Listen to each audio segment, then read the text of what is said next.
Hey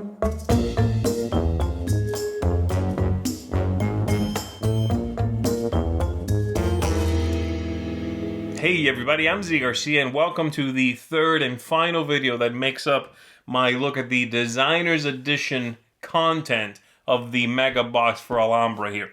This is the 17 modules available in this box that were not available before this. The rest of the content in here was available before, but there's very little coverage of these guest designers modules for the game. So that's what I'm focusing on here. You should have already seen the previous two videos. If not, that's fine. I'm ranking them all. I'm going to be showing you a little bit of what they each do and then giving it a general ranking out of 17, which is how many there are. All right. And that's pretty much it. I'm hoping ultimately that this is going to help you decide if A, you like what the modules add to the box or add to the general experience, I guess. And B, if you think that content plus literally everything else so far available for Alhambra is going to make this worth it for you. Okay, it's very expensive, but it is also comprehensive and really well put together. Great look, great insert, all of that stuff. There's also another video in which I compare the look and just general makeup of this to a regular edition of Alhambra, so you can check that out as well. And that's going to do it for me. Let's cut to the table. The first expansion we're going to take a look at here is the Palace Staff. Everybody's going to get one of these guards here. It begins at your fountain, and then we're going to shuffle up all of these staff. We're going to reveal 6 of those. When you take money cards, if the total amount you take is less than 6, then you may move the card here equal to the difference. So let's say I take a total of 4, I can move him twice. And every building he moves over, he will allow me to put someone to work if it's available in the pool. So for example, I take this card from the pool. I have the ability to move 4 steps. I'm going to move him 1. And this character can go to work there. 2, there isn't another one of that color, so I cannot hire them. 3, I'll put this character to work there. 4, and I'll put this one there. Once I'm done, I will replenish this back up to 6 tiles like that. And then it's the next player's go. That's it. Now, every time we score, you are going to lose 1 victory point for every basic building in your display that doesn't have someone working there. And that's all there is to it. At the very end of the game, you are also going to score that way, but before you get the tiles you might get from having leftover money in your hand. You won't be penalized for those. These score every single scoring round, so you want to make sure that as you are building, you are staffing the locations. This is a really excellent expansion, one of my favorites, and that's saying something because I don't normally like the kinds of expansions that have the negative reinforcement, in this case, losing points for not having places filled. Now, I know technically it's the same thing as winning points, but that's the way they chose to score this. Having said that, I really, really like it. It's one of my favorites. It's very interesting and simple to move the character around. Staffing the locations has a nice look to it. Having people working at each of these spots is clean. It looks great. It pops on the board. And, you know, a building that is unoccupied and has no one there staffing it, well, it's going to cost you some victory points. So I enjoy thematically the way this works, and mechanically, taking fewer than 6 and then being allowed to move the guy leads to some really neat moments where you might purposefully take a low card and take it by itself just to be able to really move him around if the pool is just right and staff a bunch of places. Excellent, excellent expansion. For the personal building market, each player is going to get a set of these tokens instead of one of these boards. And so every time something ends up in their reserve, where normally it would have simply been held here in as many tiles as they wanted to for them to redesign or do whatever they want to with, now every time you have one that you purchase or move out and cannot or choose not to place, you must place in one of these locations. That means now that other players on their turn could purchase that from you using the matching currency of where you put it. If you bring it back in later on, of course, it's now off the market and nobody else can purchase it from you anymore. That's basically it. It's a very clean idea. It's a very simple idea. It's just one that is either extremely mean based on the players you're playing with, which means folks are simply going to be disillusioned by working towards something, realizing they can't place it, putting it out here, and then having somebody buy that from them. Or it's going to not really matter because everybody's sort of working on their own building anyway. So depending on the group you're playing with, this is either going to be very mean or completely ineffective. I don't really like it. It's one that I could see some people perhaps enjoying this idea, but it changes one core aspect of the game I don't think necessarily needed changing. Fighting for these things on the central board already kind of did this job. So now giving people another chance at taking things from you that you purchased willingly, because I assume you were interested in it, just seems like an extra level of mean that the game doesn't really need. So not one I would normally choose to throw in there. I don't normally have a lot of buildings in the reserve anyway. I try not to have them end up there. But again, that just means that this won't be doing anything for those folks that don't use the reserve too much. So there you go. One of my least interesting discoveries, I would say. But I can see some folks enjoying that one. If the previous expansion barely affected anything, well, this one certainly cannot be accused of that. The traveling craftsman here, everybody is going to get 2 of these tiles. Let's say I'm playing with 3. And then the first player is going to get another one face down. The rest are removed from the game. And then you are ready to begin. On your turn, you are allowed to use the power of one of your 2 face-up characters.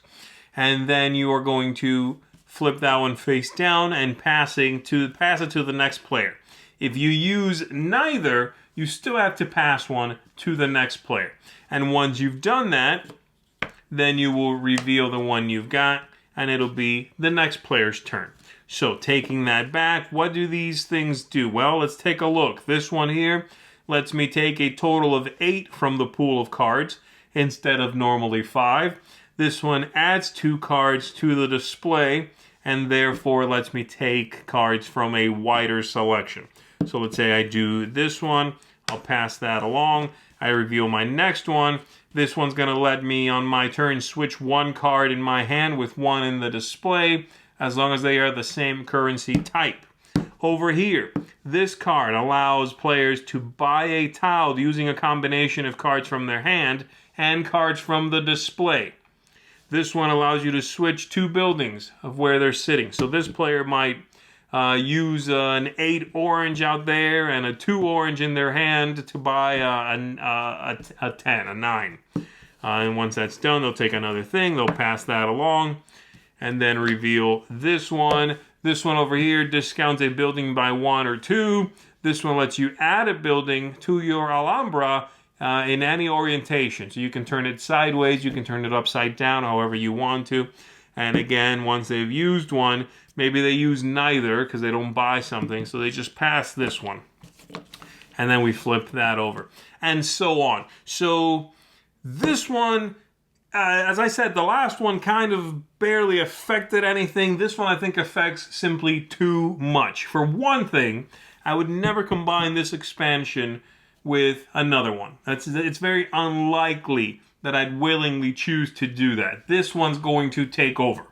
No matter what other expansions you've got in play, this is going to show up and sort of wreck any other idea you had of doing a side quest, if you would. It's just too powerful. It does too much. And it's also going to affect every single turn in the game, which is something I don't really enjoy. I like an expansion that's going to affect something in the game every 3rd turn, every 4th turn maybe, every now and then, maybe just the scoring. This one is every single turn. Even if you don't choose to do something, you still have to go through the trouble of passing one, flipping over the new one. So while it doesn't necessarily slow down the game, it splashes so much new stuff in there that it makes it really a very different flavor. So I don't like it very much. And if I wanted to play with it, I would play with it on its own. I find it to be very much different from the original game. So I suppose if I was quite tired of the original game and wanted something to truly shake it up, this is one that's going to truly shake that up. But then I'm not sure why you're playing the game. You see what I mean? So that's what I think of it. Some interesting powers, some not as interesting. Obviously, I'm not showing you every power here, but some of them I just don't find particularly enjoyable. Moving a tile from one place to another, sure. Swapping two tiles, sure. So definitely not, they're not all made alike. But ultimately, just too big and splashy and sort of takes over when it shows up. Treasures here is a lovely little module in which every player is going to get 5 tiles at the beginning of the game, and that's all there is to it. On your turn, when you are going to buy a building, you may choose to do a little bribing first to lower the cost of that building. So let's say I'm a couple of coins short. I might bribe the player selling it to me, right? With this token here, lower the cost of that. It's a perfect match, and therefore I'll buy that and take another turn. And this is gone after that. Later on, I have the same situation. Unfortunately, my 2 is used up, so now maybe I'll spend my 3.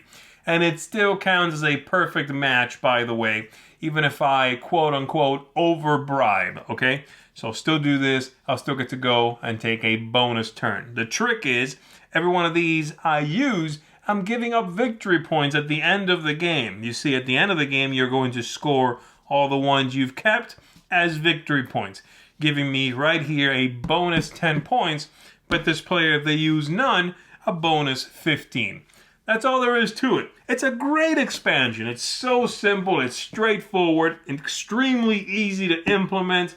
Everybody understands it right away. It makes sense that you will bribe someone and take another turn. You are giving up points to do that.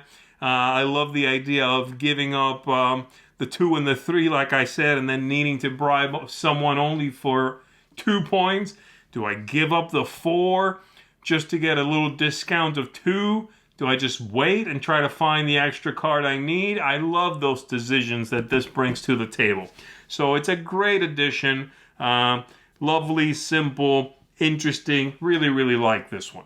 The final expansion we are looking at is the wishing wells here. You're going to shuffle these into the regular stack of tiles. When one shows up, you're going to slide it down and refill the spot that it would have taken with a new tile. Let's say that was in yellow, the yellow currency, okay?